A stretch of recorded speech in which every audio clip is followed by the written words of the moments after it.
Around 25 years ago, mechanical design using solid modeling became possible due to a technology called feature-based solid modeling.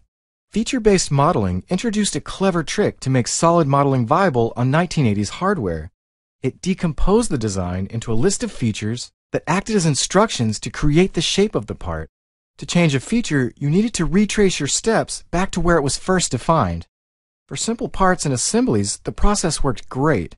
However, as computers became more powerful, the CAD models became more complex. Additional concepts were developed to link features together, such as constraints, parent-child relationships, and interfile dependencies. Eventually, data management tools were developed to let teams work concurrently. Although these systems were very powerful, they could only be operated by trained experts.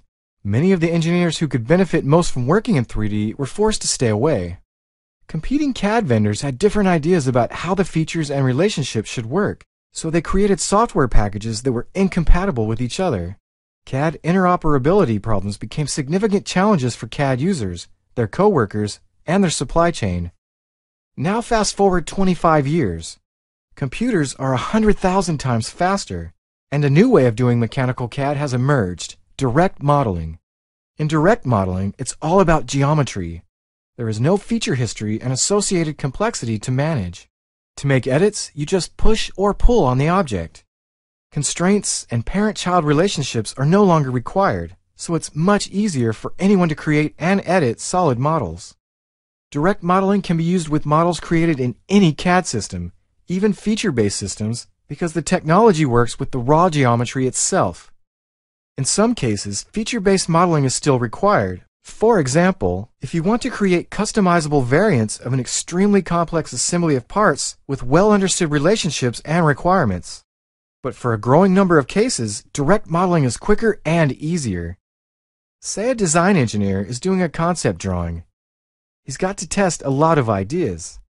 Feature-based modeling would slow him down because he'd have to know what assemblies, parts, features, and relationships he's dealing with before he starts.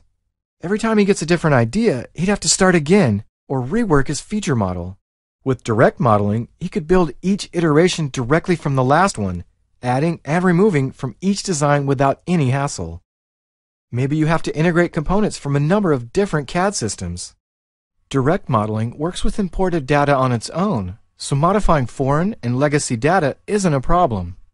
Or let's say you need to prepare parts for simulation or manufacturing. In the past, everyone involved needed to use the same CAD tools. In many cases, the designs needed to be remodeled even for simple edits. With direct modeling, simulation and manufacturing users can simply edit the actual CAD geometry as required. What if you need to make changes to a model during a customer meeting? Feature-based modeling could be problematic. One rebuild error and the meeting is over. With direct modeling, you can make changes more intuitively without risking embarrassing failures. Direct modeling tools, like SpaceClaim, are the way to go for many situations outside of traditional detailed design. So while feature-based modeling is powerful, it has proven too complex for many applications and users. As computers continue to become even more powerful, you can expect to see direct modeling attracting a wider range of users to create and edit CAD parts faster and more intuitively.